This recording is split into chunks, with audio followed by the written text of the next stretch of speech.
Welcome to the Courier Family Kitchen. The kitchen really is the heart of the home. This is the space that is the largest investment, and it's also the space where people seem to gather around more than any other area of their home. Our kitchen is no different.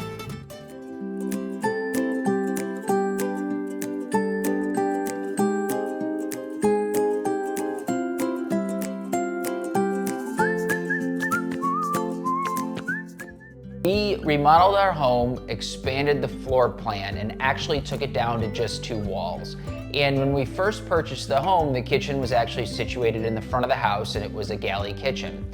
And when we began the process of laying out the floor plan and shifting around where things would be, the home really started to take shape when we positioned the kitchen in the back of the house. This allowed us to have our biggest home feature be a sight line when you walk in, as well as open it up to the outside and be able to see our son run around. So when designing the space, we were actually doing it from scratch, giving me full creative control to lay things out and develop the kitchen how I best saw fit for our family. My wife is very much a cook, and so I knew I needed a chef's kitchen, but I also needed a place that was going to be comfortable for people to sit and hang out in, because that's what was going to happen. And so our kitchen is actually 19 feet long, which kind of feels like a galley kitchen, but it does open to the rest of the house, and it actually allowed me to create a much larger kitchen space than the home probably should have had, but it worked because of how I positioned it in the space.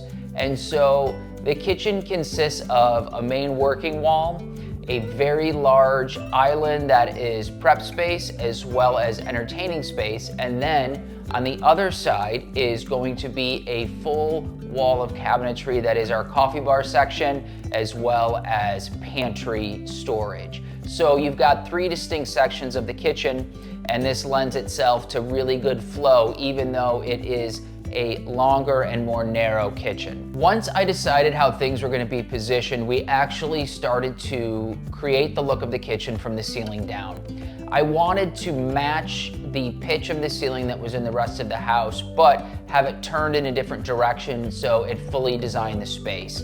I also knew that I did not want to have any recessed lighting in the kitchen to keep it in line with the rest of the home. Because of that, I had to think creatively with my lighting choices and create some task lighting, mood lighting, and function lighting throughout the space. So I accomplished that by putting in light fixtures in the 4 corners of the kitchen. This allowed for sort of dead space to get light when needed, and those corners of the kitchen aren't really needing to have a lot of light going most of the time, so it's really more of a decorative sort of fall to the background sort of light fixture. Then I added in sconce lighting on both the coffee bar wall and the main feature wall, and this is the lighting that we primarily use. It sets the mood, and it also generally gives us enough light to work in throughout the day.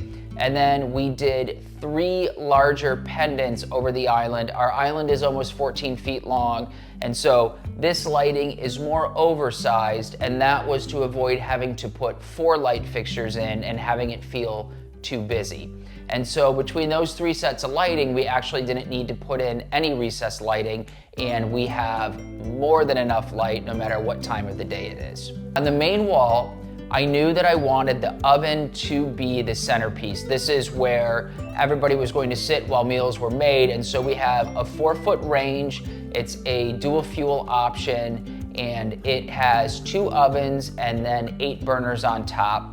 We accented it with a pot filler, which has been super functional. This is something that I always recommend when redoing a kitchen. It does not cost that much money to add it, and it is something that comes in handy all of the time. Above that, we have a shelf running the bulk of the wall, and this was something that I knew from the very beginning I wanted. My wife also wanted it. It's such a wonderful design detail. I think a lot of the times when you're seeing kitchens that were built 10 to 20 years ago, all you see is rows and rows of cabinetry, and it's not needed. I think that it's nice to have a visual break, and so the shelf is a beautiful accent. And above that, We have a massive hood vent that we kept, in line with the same color of our walls to let it sort of fade away because it is a larger piece and we didn't want it to feel overbearing in the space. The cabinetry consists of 2 different finishes, and this was to create visual interest. I also decided that I was gonna bring my uppers all the way down to the counter. Because we have almost 14 feet of island space to prep and put things on, we still had plenty of counter on the main cooking wall with bringing cabinetry all the way down. An additional dimension to the space, and it's also functional, giving us just a few extra drawers to place things in. On the other side of the main cooking wall, we decided to bring it all the way to the counter and include an appliance garage. And this allows us to put a countertop microwave in there, have it concealed, change it out when needed. This was something that was important to us. We actually don't like microwaves underneath the counter. It doesn't feel super functional. A microwave is something that gets used regularly in our house, and so we wanted it to be counter height, easy for us to reach, and not easy for our son to reach. You can see in the kitchen, the uppers have glass and mullions in them, and we really wanted to create a lot of visual interest, and this gave us the opportunity to do that. It does, however, make you be a little bit more restrained in your finish selection when you're looking at plates and glassware. That for us is not an issue. We build out a very white-based, cohesive plates and dishes, so they all look great up there. The other feature I wanted was some open shelving. I think when you look at the kitchen space, it being such a part of the home, you want to think of it as a room of the home rather than just this utilitarian space. And so the open shelving was brought in to add in a bit of warmth. You can see we chose to do a wood finish rather than a paint grade finish on there. And I think it just adds a lot of character, and it will help the kitchen age without feeling too much of a specific time. And it allows us to display some things that we love, and then as well as wine glasses, which are regularly used in our home. The main cooking wall also features our wine fridge, which is very close to our wine glasses. The cabinets are Schuler, and they are a chai latte color for the paint grade, and then it is Biscotti for the wood.